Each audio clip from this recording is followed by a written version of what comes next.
And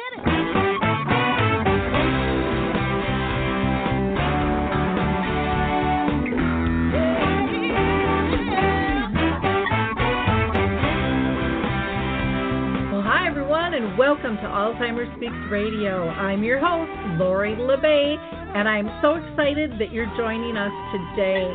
We are going to have a fascinating conversation as usual as we learn from people all around the world at all ages and stages of life. Stay tuned as we shift our dementia care from crisis to comfort. All right, here we go. What you think about,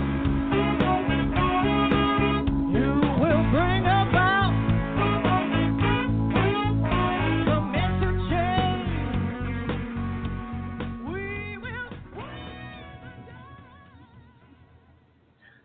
Well, hello and welcome back to Alzheimer Speaks Radio. If you enjoyed our opening music called Clarion Call by the Mark Arneson Band featuring My Adore, you can pick that up and download it at any of your favorite music platforms.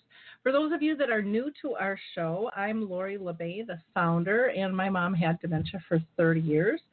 And I decided that we need to get connected to one another and hear the real story from real people all around the world at all levels. And so the show is really about sound information, not just sound bites. And our goal is truly to raise all voices, big and small, those that are diagnosed, family members, professionals that serve them, researchers, advocates, and so much more. And today is a live show, and you can call in and join the conversation if you'd like at 323-870-4602. That's 323-870-4602.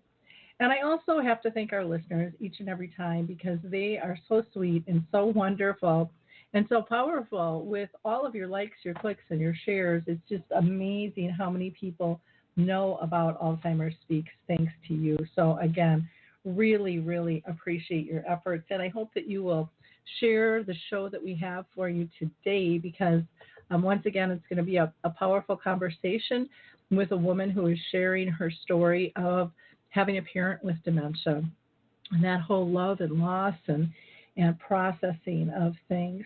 Now, before I introduce her, though, I do want to give a shout out to a couple of organizations. One is Live to Be Healthy. They do a lot with health and nutrition and exercise. You can just go to live and then the number 2, the letter B, and then healthy.com for more information. And then, of course, the Memory Cafe directory, who I just adore. We've got like 900 memory cafes down in the U.S.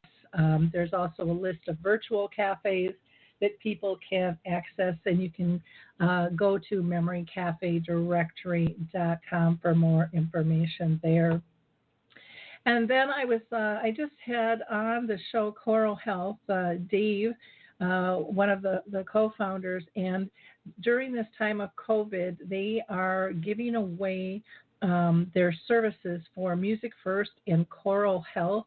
It's an app that you can download and get music playlists and programs and then a variety of religious venues and information as well, which is great on there. So go to Coral, and that's CORO Health. .com, or you can go to just look up Music First or Coral Health as well to get that information. Last, I just want to mention we're going to be doing another sing-along, sing-alone with Barbara Lee Friedman on May 28th, and everyone is welcome to join that. You can find more information by just following alzheimerspeaks.com.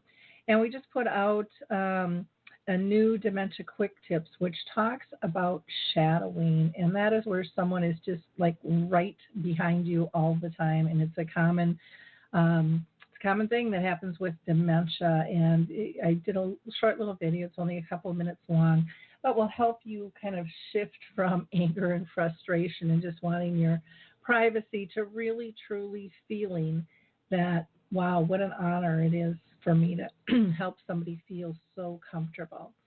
So let's go ahead and get started with the show. Let me introduce you to our wonderful guest today. We have Marisa Plescia with us, and she is a cosmetic chemist currently living in St. Paul, Minnesota after being born and raised in California. She has 4 graduate degrees, and she's passionate about science, education, and communication. But her tie to dementia is like many of us. Marisa has been inspired to kind of write and talk about her personal journey with Alzheimer's disease over the past decade. And that is because her father had dementia. And so she is really all about giving hope to those that care for somebody with a form of dementia, especially young adults and kids. So welcome, Marisa. How are you doing today? Good. Hi, how are you? Well, I am doing fantastic. I mentioned briefly that, you had a parent with dementia. If you wouldn't mind sharing with the audience when you found out and how you noticed, and just give us a little bit of background before we dive into things, that would be really helpful. Yeah, so like you said, I was born and raised in South Pasadena, California, and I'm actually an only child. So growing up, it was just me, my mom, and my dad, very close-knit family, a huge external family. We're Italian, so lots of cousins and aunts, but it was just the 3 of us in a house. And I was also very fortunate to have a bit of older parents. My dad had me when he was about 47 years old, and my mom was about 36, 37. And so I was also very fortunate to kind of have both parents in the household because my dad retired when I was about 8 years old. So I really had my dad with me at all times. And then really what happened was when I was about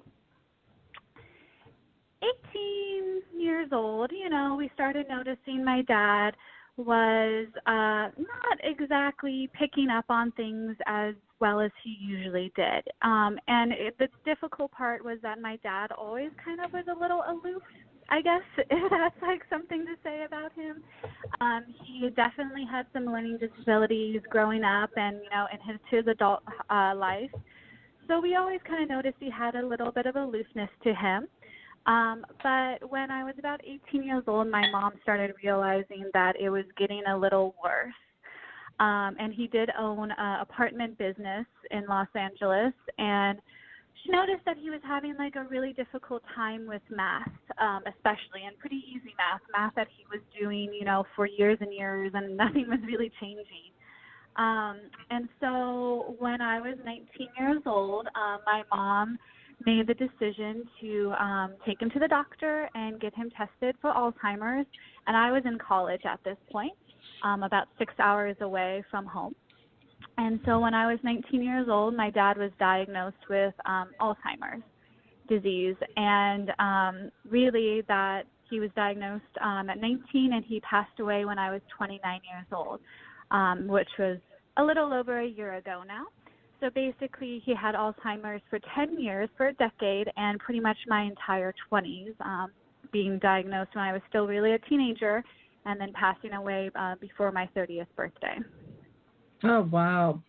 Yeah, my mom lived with it for 30 years, but, for me, I was in my late 20s when it started. And, I think it would be a little more grounded, basically, at that time, and not that you aren't, but or weren't at that time, but you're just kind of figuring out, I would imagine, who you are and what you want to be, what direction you want to go.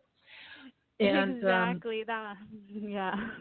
And it's interesting when you mentioned, he was having trouble with math. That's a really common red flag for a lot of people. They lose that ability to do math. Other people have difficulty with reading, but a lot of those executive functioning things or paying bills, those types of things can be very, very aloof because it's something that you usually don't monitor in somebody else. And so it usually has to get pretty pronounced a lot of times before it's noticeable.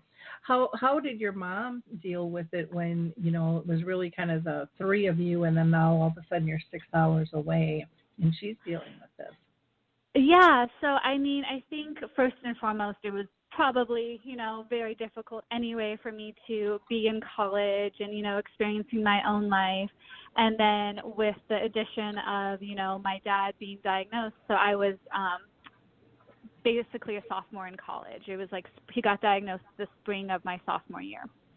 And so I think it's always really interesting, and I've talked to my mom a little bit about this before because my mother was a stay-at-home mom. And so she really was the caregiver for me, obviously, for 18 years, and then really just kind of transitioned into being a caregiver for my dad. And so I think that's something that is definitely a part of her identity, and that's something, when he did pass away, I think she's still learning how to, cope and also just have a new role in her life as an independent woman. But I think, too, what was always really clear to me and was expressed to me by my mother is that she realized that, I was 19 years old, like you said, and I was finding myself. I needed to go out there and find myself, and I needed to develop my own life and create my own life. So what I was very, very fortunate for is that my mother made it very clear that, my dad had Alzheimer's, right? We were going to start seeing him, over the years, or we didn't know really what was going to happen. But she wanted me to have my own life, and she wanted me to have as normal life as possible with me being able to do what I want. And so she really focused on, like, the idea that Dad loves you, he loves you, everything's fine with that. You go live your own life, and I'll take care of him to the best of my ability. So I'm very, very fortunate that I had that support system in my mother during this time. Well, that's great. That's great. And how did your mom, did she have a support system to help lift her, or was it just kind of your dad and her? Well, I think with always, like, I am from, like, a tight-knit community in Los Angeles. So definitely there was lots of friends around us and everything. But what was interesting and something like a challenge that I look back on over the past decade is that when my dad was diagnosed, we actually kept it pretty secret for a very long time. Mm-hmm. We didn't really tell people. And honestly, it was interesting because his Alzheimer's, everybody has a different journey with it, and everybody has a different way they react to it. So my dad wasn't the very typical, like he would forget things or whatever like that. It was very functional. Like, mm-hmm. Like you're saying with the math, or, like sometimes he would forget how to, like, hold a fork or a knife. Or, like, somebody would give him directions on something and he really couldn't follow it. Mm-hmm. So it was almost a little easy for us to keep quiet on for a while because, like I said, that was kind of always my dad. My dad was always kind of a little, like, off sometimes, So mm-hmm. It was really easy to do that. So I think what the hardest thing was because we kept it on the down low for probably about 5 years. I wouldn't say that once we had to take away his license, which was a really big deal for my family and for my dad because cars was his, honestly, life. He was very into classic cars. Mm-hmm. Once that happened, basically it was out there. And before that, there wasn't much discussion about it. There wasn't that much support. And then after that, that's when we started seeing, a little bit more support coming in. And definitely the last year of his life, the support that we got from friends and family was obviously amazing. They were definitely there to support us during the whole dying process and the whole process leading up to his death. So it's tricky though, that's for sure. Well, and again, it's very common for people to hide it, and your dad sounds kind of probably like my mom, where he was social, he was used to being around people just because of the business he was in. And so those social skills can really carry them. a long, a long, long way because they know, Mhm. they know how to fit in. They're kind of little chameleons. Yeah. So, I know. That's um, actually like my mom always said my dad was the best actor. He was like the hmm best actor. Like he could be in a social situation and somebody could come up to him who he clearly did not remember at all, did not know who he was, but he would just be like, "Hi there, like how you doing?" Like, he was able to like act it out really well. So that's kind of what we always joked about. yeah. Oh, yeah. I can totally, totally appreciate appreciate that. How about you? How did you deal with it? Did you tell your friends in college about it, or did you keep it quiet too? Yeah, so I am definitely a little bit more open and honest with my feelings and emotions and kind of what's going on in my life. So from pretty much immediately when my dad was diagnosed, I have a very strong group of girlfriends that I had lived with in college and continued to live with after college. So they were really, really supportive of me, and I really started to verbalize it. And I realized as I was, getting older in my early 20s, it was something that I would just kind of bring up off the bat, when I was like getting close to someone, whether it was like dating somebody or, like gaining a new friend, I would just kind of casually be like, yep, so my dad has Alzheimer's. Yeah, so yeah, because it just kind of became a part of, my life and a little bit of my identity a bit. And, when he first was diagnosed, I could honestly say, like, I didn't really understand what was going to happen, and I didn't really get it.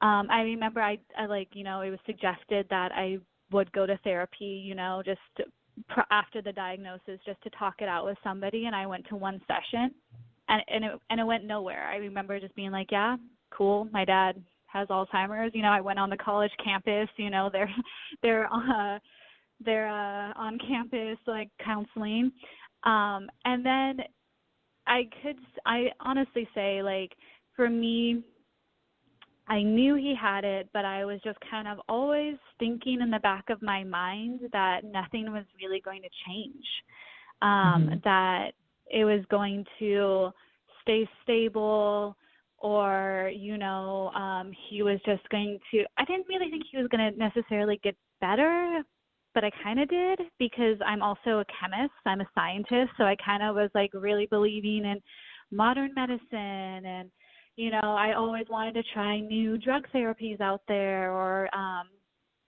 new programs. So I could honestly say, understand completely how it could change our lives and how he was going to digress and progress as the years went by. But when he really did when the symptoms really did become bad, I kind of started to finally understand it. I was like, this is something that is real. This is something that I need to come to terms with. And it was really important for me, especially the last year of his life, to be there as much as possible and be there for my mom as well. So. Sure, and that makes sense. I used to be in residential real estate, and I'd help families transition all the time, and so I would see these health things come up, and I would be there to help guide people. But I always had this belief that, my parents weren't old because old was 10 years older than them, so it was never ever going to hit. I just kept pushing it out and pushing it out, and then my dad got brain Exactly. cancer, and my mom got dementia, and there just comes that point where you can't deny it. It's inevitable, and it's Mhm. something most likely is going to happen to most of us, during our life, that we're going to have to deal with one way or the other. And so it's just I think it's just very normal human nature. But I'm glad that you were open in telling your friends about it, and feeling supported that way, so that they knew Mhm. all of who you were. Did you or did your mom, tap into any support groups at all, or were the doctors much guidance? No, we actually didn't really do the traditional support groups. I think honestly, we had a little bit of each other as our support when it came to that. And then in terms of the doctors, like we did have a close relationship with our general practitioner, who would kind of talk to my mom and, talk things through with her. But it's hard to say, because I look back and I'm kind of like, why didn't we really do this? But I think it does come from this kind of concept that my dad was a very proud man.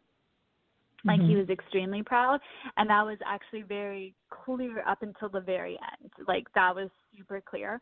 So in terms of our own family's experience with Alzheimer's, like I said, it was a little bit more private. And I think that was kind of, honestly, a bit of the expectations of my dad and, what he wanted. I mean, I don't think he ever really understood what was going on to him, to be perfectly honest. But also just kind of like knowing how he dealt with things and knowing his own kind of general life practices and life ideals. It was, I think, a little important for us to just, take day by day and handle it the best we can. And I mean, my mother didn't have any, she didn't get any external caregivers or anything like that up until, honestly, the very end. So she did it all, and she did an amazing job with taking care of him. Wow. Well, and honestly, you're looking 10, 11 years ago, there wasn't all that much out there for families. It really, truly has just crept in the last 5 years.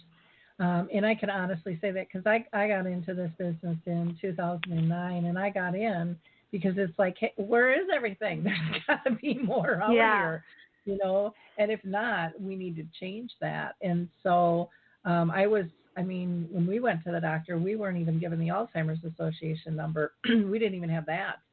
And but there's so many other things out there in different ways that you can get educated or find support nowadays through, if it's memory cafes where people with dementia and their partners come, so it's more of a peer group versus a support group. There are, chat rooms all over the place, tons of books now where there didn't used to be much of anything. So, in dementia-friendly community initiatives and things. So, looking back when you said, why didn't we? And part of it probably was because there really wasn't that much out there in your face that you even know exists.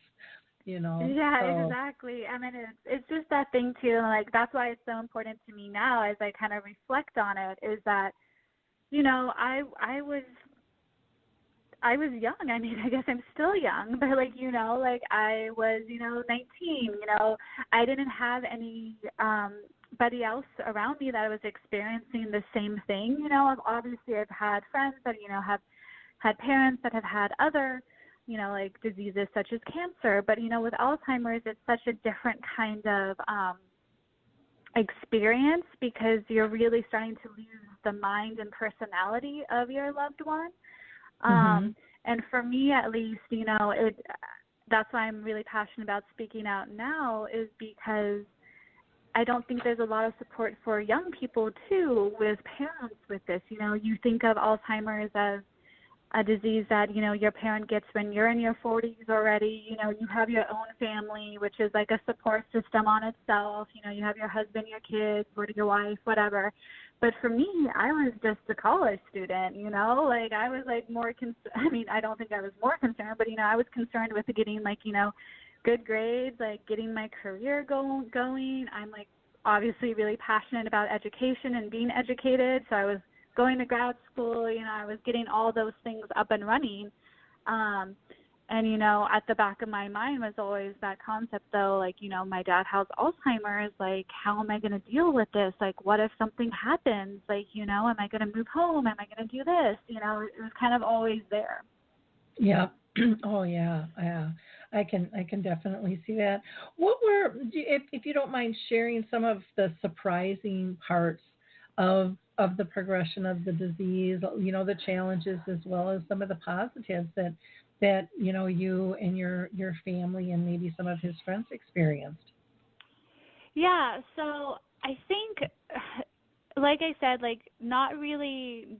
I mean, I had a grandmother with dementia, but that was, you know, by age and everything like that. So like having to see my dad, you know, get diagnosed till the very end, it was interesting to me because for me, that idea of Alzheimer's is always that he forgets stuff. The person like doesn't remember, you know, stories from the past or, you know, that necessarily wasn't the case with my dad, right? It was, like I said, kind of that functional, you know, he started losing the ability to, you know, just comprehend in general, I would say is probably the best way to see it. And, you know, just started doing some like weird little things every so often, you know, like I remember one time I like caught him like trying to like eat with his knife, you know, like soup or something. I was like, what are you doing? Like, you know, like just those like little different things. And then like, you know, you actually in the intro you mentioned shadowing. That was like a big part of my dad's experience with Alzheimer's. My mom always said like there's my little shadow behind me. You know, he was like attached to her at the hip. So I think like one of the challenges was really just like kind of the external world kind of dealing with having somebody there that, you know, was having these clear kind of comprehension issues. We tried to keep things as much as normal in terms of our social outings. My mom took him everywhere. We took him everywhere. Our family's like really into Disneyland. So we would still go to Disneyland. We would still go to trips. We would still go to restaurants. We would still kind of do everything like that.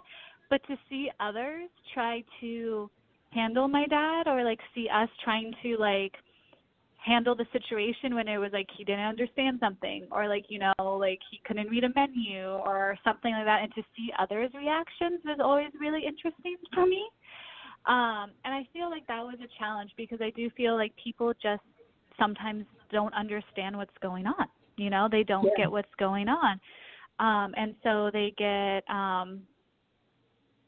either like a little uncomfortable or they get a little angry, you know, or they just have different reactions that like you want to pull them aside and be like, excuse me, he has Alzheimer's. Like, you know, like calm down. So I think that was like definitely, because it's not like, you know, it's not like it's plastered all over his face. So it wasn't like he was in a wheelchair. It wasn't like he looked like he had something going on. His body was strong, you know.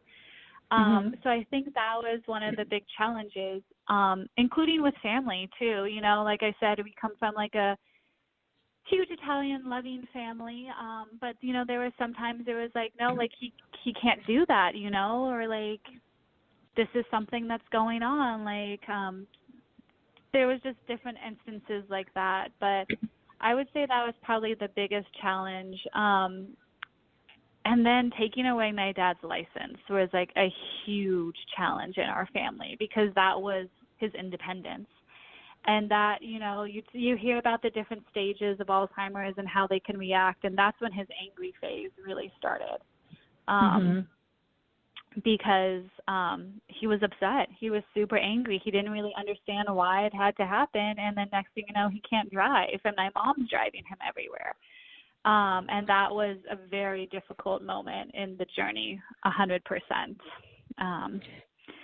Yeah, and I think it's one that, you know, there's so much, and even like with COVID, I think is making us appreciate the little things that we overlook, you know, in terms of what makes us feel good, what do we appreciate, what are we really grateful for, and until something like that happens, you don't really know. And I mean, my big joke with myself is like, I don't like bringing my car in to get an oil change because, you know, I might have to do something in that 15, 20 minutes, you know. Exactly. And so, you know, you think about losing something that you've always just kind of taken for granted. You know, it's kind of a pride thing when you first get your license, and then we kind of just take it for granted that we have our independence and we can get around and things. And so much of it, too, I think, is how we project how we feel society is going to look at us differently. And And you know, we need to do a lot more education there. We have to get a lot better transportation set up too, as people age or have, you know, situations such as Alzheimer's that they're dealing with. For sure. Exactly. But I think, like, in terms of the positive, like, I always say, like, my relationship with my dad prior to Alzheimer's was very strong already, but I Hmm. think it really grew because of it. Because, you know, like, my dad was always there, obviously, to take care of me as a kid. You know, he was always that strong influence in my life. But then, you know, once especially like the last year of his life, the last maybe year and a half or so, you know, like, I really did have to step up a bit to be there for him in ways that I, like, didn't really think I was going to ever have to do, you know, showering him, taking him to the bathroom. But we kind of developed, and I think this is, like, I look back and I'm like, I don't know how people actually, like, saw this, but, like, I kind of developed, like, a weird little, like, cute relationship with my dad where I'd be like, that's my dad. Like, you know, like, I kind of almost, like, we kind of just had this, like, very, like, innocent little relationship. And I really enjoyed that because all we were doing is making each other happy. You know, I was making him happy. Just being there with him was happiness for me.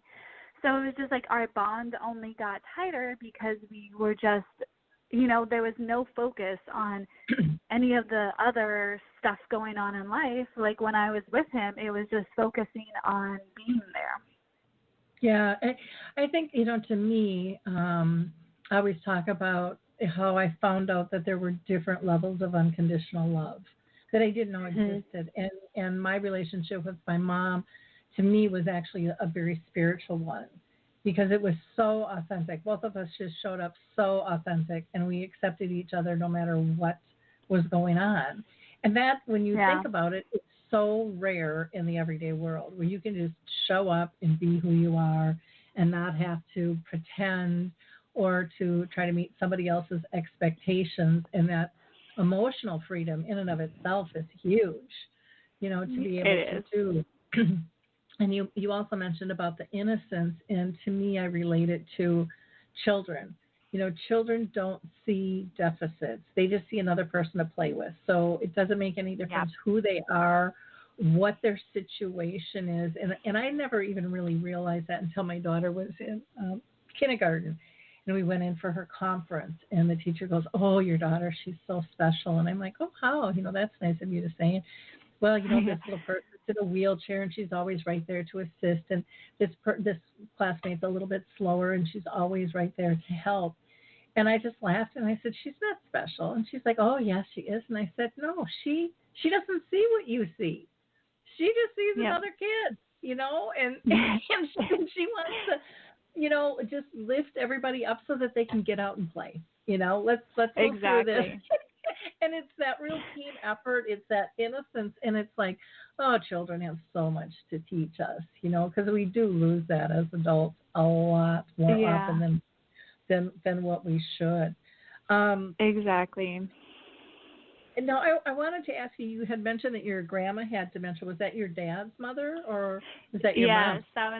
that was my dad's mother, but it was you know, very late in life, you know, like, once she was already in her 90s. Kind Okay. of like kind of like the expected, you know, I hate to say the word expected, but, you know, a different kind of dementia or Alzheimer's that my dad had.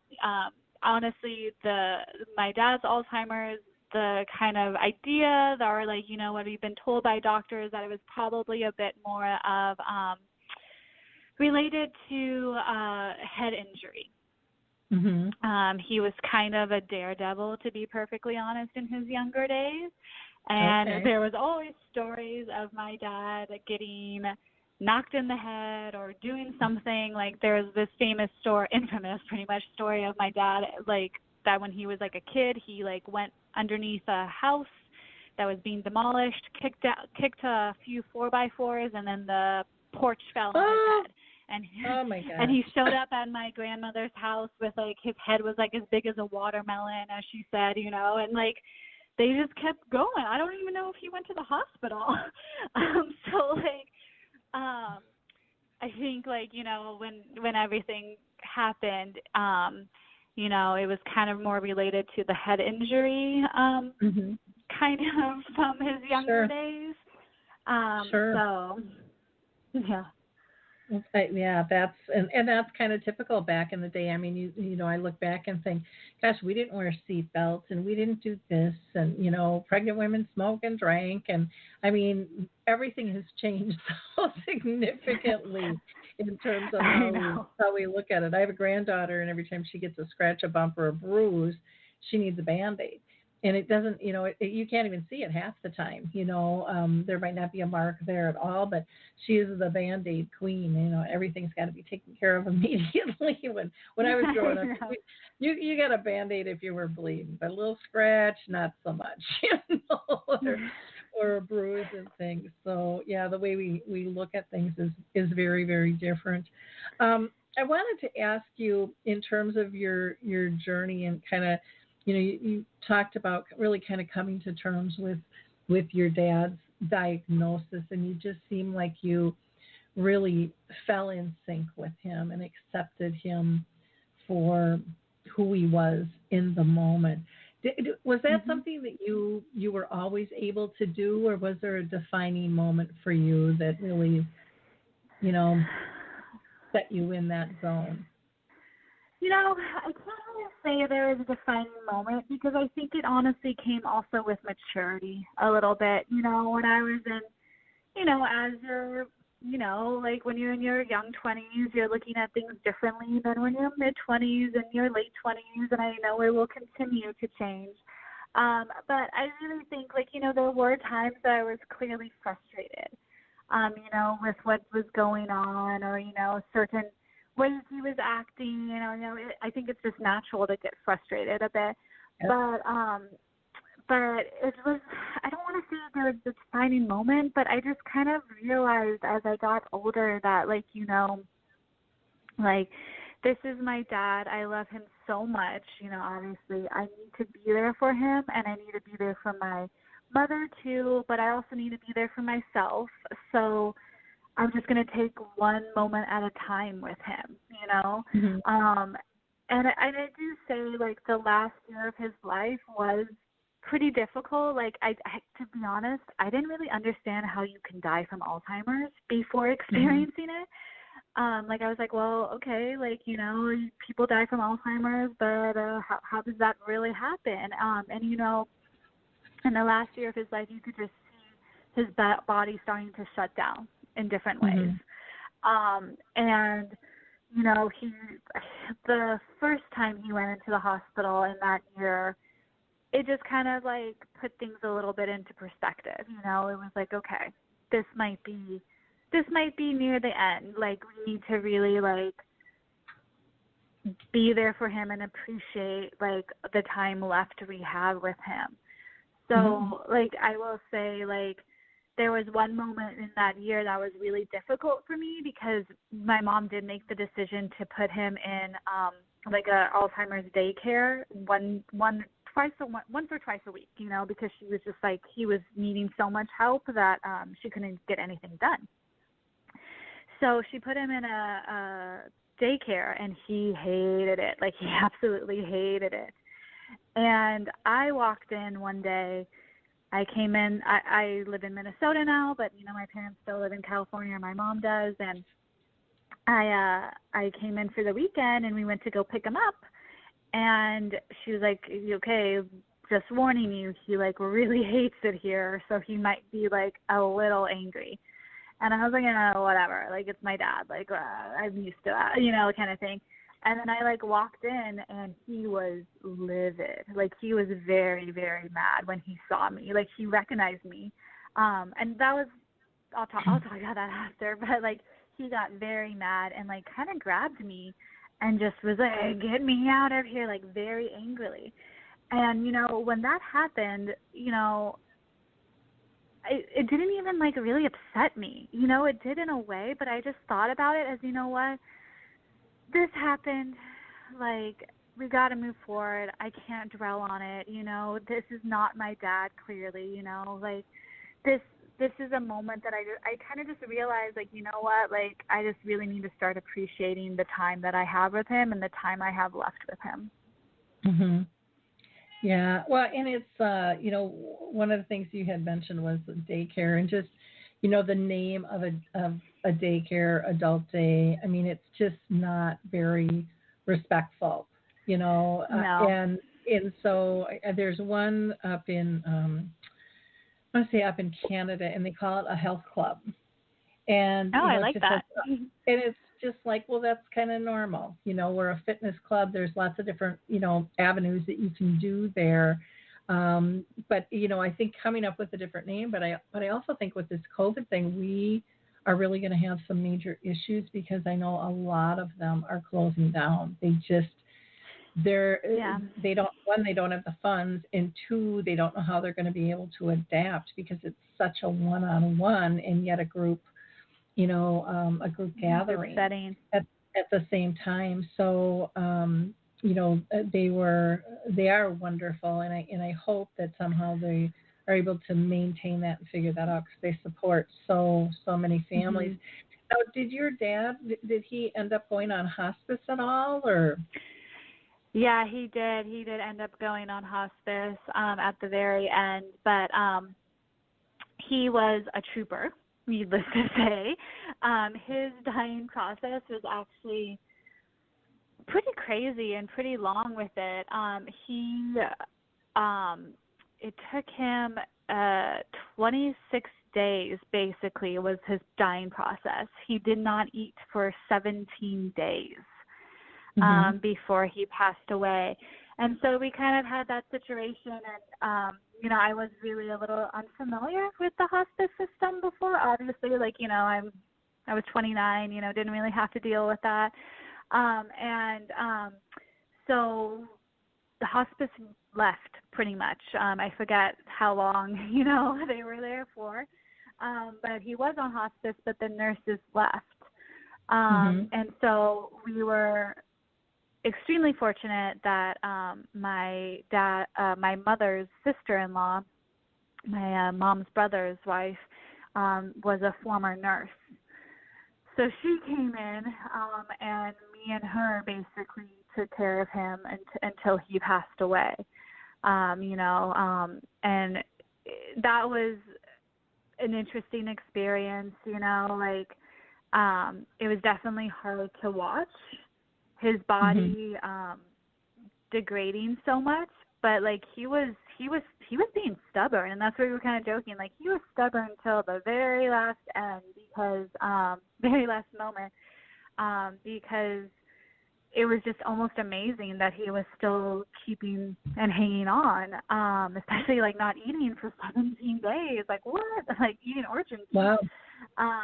Yeah, and I had no IV. Yeah, it was kind of crazy. But yeah, so my aunt really helped us a lot and stayed with us, 24/7 for those couple weeks, and really helped me especially learn how to do, the pills or the medicine, or, giving the morphine, and kind of just handling all that, or, the changing of the bag, just all those things that I hadn't really done before. And honestly, by that time, my mother, and we have talked about this, she was having a hard time watching it, so she kind of stepped out, and then that's when, I really stepped in, along with my aunt, obviously, who really was the savior of everything and the light. So, but what I kind of mentioned this a little earlier, but when people ask me about, my dad dying from Alzheimer's and how you feel and blah, blah, blah. The one thing that I always say is that I am actually extremely grateful, because my dad recognized me and my mother till his very last breath. Wow. We didn't have to experience the hardship that I know thousands and thousands of people experience, where, their parents don't recognize them anymore. Their loved ones don't recognize them. that was never the case with us. I honestly, like I said, like I kind of came and went a bit because I lived in a different state, and actually prior to living in Minnesota, I lived in Europe for a few years. So I was home a lot actually for somebody that was living abroad. But I kind of came and went, and my dad never I never had experience coming home or seeing my dad and him being like, "Who are you?" Like that never happened. He actually he still, and it wasn't just us, but he recognized his family, definitely his sisters, his brothers. It was very, very, very honestly uplifting, and feel very grateful that I never had to experience looking at my dad and him not really recognizing who I was. Well, that's nice. Now, were you all able to be there when he passed then, if that's not too personal of a question? Yeah, so my mother and I and my aunt who was staying with us were there. So that was and I had experienced that before in my past when my grandmother passed away when I was 17, and I was there for that when she took her last breath. And when my dad was there, that was very important, is that I really wanted to be there for his last breath as well. And fortunately, we were able to be there. It's such an honor, to be there. I know it's spooky for a lot of people, and I've had the honor of being there for many people who have passed. But when my mom passed, she actually came to me in dreams and said, "You can't be here," and I'm like, I'm that person. What do you mean? Yeah. And she just said, and my mom was always big on death and dying. When we were little, she would always take us to the funerals and the wakes, and her friends would go, "You shouldn't be bringing your kids." And she said, they see us get all excited when people are born, and they need to experience death too. And she was big on that. So even at the end, she was teaching, and I ended up having 2 keynotes in Arizona and wasn't there, but I could stay connected through video conferencing, so I didn't miss anything. But then my family could actually do some of the physical things that I probably would have done because they were uncomfortable doing, and would have stepped back. And so it ended up being a pretty neat experience, I think, for all of us, through that. But yeah, it's a tough thing. Yeah, well, and I think though too, I was gonna say I kind of had a similar experience with you, in terms of death was never something that I was sheltered from as a kid. I come from a huge Italian family, and honestly, in the Italian culture, death is part of it. You go to the funerals, you go to all of those experiences, and then you have a lot of older relatives or friends or family friends, and you're kind of expected to be there, even as a kid. So when my dad passed away, it was what I say, it's not something that I do feel some people would just kind of be traumatized by it a little bit if they haven't experienced it before. But to me, like you said, it's always such a beautiful experience, and it's almost an honor to be there with the person as they take their last breath. Yeah. When my dad left, I actually had my hand on his chest and was telling him it was okay to go. And I can still to this day feel the electricity that went through my body as he left his. It was just, and I was telling my brother, touch him. And my brother's like, what? I don't feel nothing. It was just the hair on my arms was standing up. I mean, it was just, it was unbelievable. Absolutely unbelievable. Now, since your dad has passed and it's been a year, how are you adjusting to all these firsts, especially in that first year, the first birthday, the first holidays? How have you been doing with all of that? Yeah, so I will say that is still a journey. So it's been I guess a year and a half now. He passed away November 26th of 2018, right? So 2020. Yeah, I think I'm how to think about this. So it was kind of when he passed away, it was very interesting and hard because he kind of started hitting the major holidays all at once there, because he actually, when he first went into that hospital that month, he basically stopped breathing on Halloween. So that was like one holiday. And then it was his birthday in that month that he passed away. It was so November 18th. And then Thanksgiving hit on that Thursday, and then he passed away on that Monday, and then Christmas, New Year's, like then everything started kind of, there.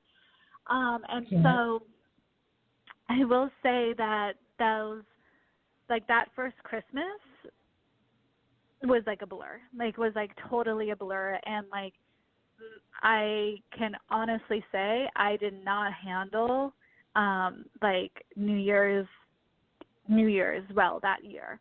Like I had this weird concept that it was a new year, everything was going to change, like 2019 was bad, that happened in the past, or 2018 was bad, 2019 was new year, everything.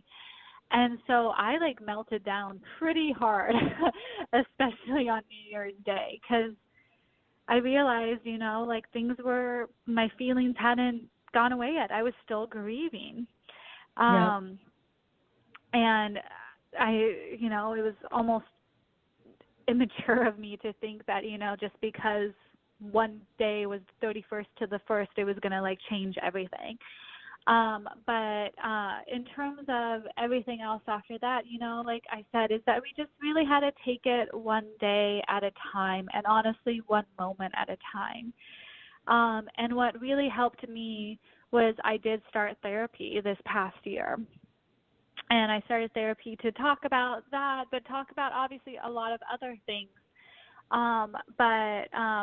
It's like a life coach therapy. And that really helped because there was one moment where the woman I work with put me under hypnosis to basically talk to my father. And that's something I never thought about doing before. And that was truly a healing experience for me, because I realized that I could still talk to my dad, like you say, like you talk to your mother in your dreams, like that was something that I hadn't come to terms with yet, because I think I was just like almost in a survival mode. Oh, sure. Yeah. Almost. And so it was really, once I kind of let loose and realized that like I can manifest my dad in my own thoughts, my dreams, my experiences, it really started the healing process. And, once his anniversary of death came along, it almost was like, okay, this is another day. Obviously, it's like kind of an important day, but I'm just going to do my best to talk to him during that day. And, I wrote him a letter, and it really helped. Oh yeah, I can imagine. I think it's so important to, feel those emotions and still feel connected. To me, that was one of the gifts of, with my dad with his brain cancer and my mom with dementia. Wouldn't wish either of them on anybody, but it really brought me even closer to them, and we were always very, very tight. But it was just a whole different level of getting to know somebody and to be trusted by somebody, and to be able to be that person that can now bring them comfort after all their sacrifices and things they did, raising me and stuff. So, yeah, there's a lot of good that can come through this process. And, anytime you lose somebody close to you, it's difficult. But when it's parents is a very different loss than, even if it's a good friend or, a relative. It's just, every relationship is a little bit different. And I think sometimes we tend to think, well, it's a death, and we put it all in this category, and then we start judging ourselves, thinking others are judging us on how we grieve and how fast we're supposed to process things. And, everybody everybody processes it differently, and I think Yes. it's an eye opener when you realize that for yourself, that this is okay that I'm doing this, and this is that I Yeah. have these feelings. And It's that's really something important. too, yeah. It's definitely the no judgment zone with grieving, like I know I've talked to my mom about this a lot, and I've talked to other people, is that at times, like, people told me, like, you should be crying, like, like, why aren't you crying, like, and I'm like, that's not how I'm going to deal with this right now, like, and it's just important that, like, I always say, like, you can't really listen to others when they tell you how you should grieve. Exactly. Everybody takes the process in a certain period. When my dad died, I did this like spinning where I would just relive it and relive it and relive it and relive it, and I couldn't get past. And it took me, I bet, a year and a half to get out of that loop. And it was just Mhm. such strong emotions that I felt. And people are like, well, come on, snap out of it. And it's not that easy all the time, Yeah. and everybody has different relationships, and they project that their relationship is just like your relationship, and it's not. And so Mhm. we have to be a little more forgiving and accepting of those things. Well, Marisa, this has just been such a fascinating conversation, and I so appreciate your honesty in terms of sharing your story with your dad and your family. If somebody is listening and wants to reach out to you, is it okay if they shoot you an email, or would you prefer a call? Yes, email would be great. First of all, thank you so much for having me. I really enjoyed talking to you, and then also just expressing what I am feeling, and then also, like, just kind of learning even a little bit about what I'm feeling right now and how I've interpreted everything that has happened in the last decade. So thank you so much, and thank you for all that you do for the Alzheimer's and dementia community, definitely. Mm. But yeah, if you want to reach out to me, that's 100% okay. As you can tell, I'm a pretty open person, and email is the best way to reach me. And I do you have my email already listed Yep. somewhere, right? Yep. I have it Okay. as M and then Plescia, Mm-hmm. PLESCIA 29 @gmail.com. So Yes, that again, is it. thank you again so much, because I think by having these conversations, it helps the next person have their conversation and just feel a little more Exactly. comfortable opening up with others. So again, to our listeners, I would just ask that you like, click, and share this program. I think it was so informative, and Marisa just did such a nice job being her authentic self and sharing her story. And I think more of that needs to be done, not just on the radio here, but when we're having a cup of coffee or talking with somebody, if we know them or not, sharing stories is powerful, and it gets you in that authentic space that allows someone else to be their authentic self. And so never ever underestimate the power you have to make a difference in somebody else's life. And in wrapping up, again, I just want to thank you all. Marisa, thank you again so much for taking time. Know that you can always go to alzheimerspeaks.com. That's our main website. From there, you can get to the radio show, you can get to our blog.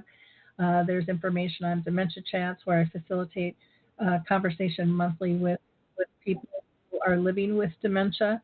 And they have wonderful, wonderful insights and tips for us in terms of how to deal with dementia in different situations. And we also have the dementia quick tips, which are things I always wish somebody would have told me when I stepped into the puddle of dementia with my own family. So again, thank you all so much. Have a blessed week and enjoy the holiday weekend. Bye now.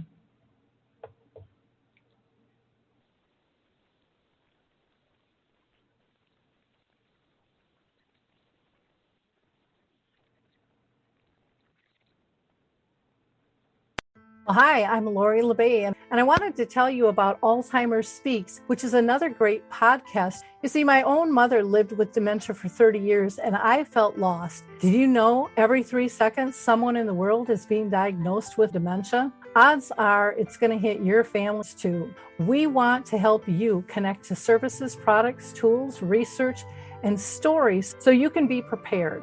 Please subscribe to Alzheimer Speaks on your favorite podcast platform.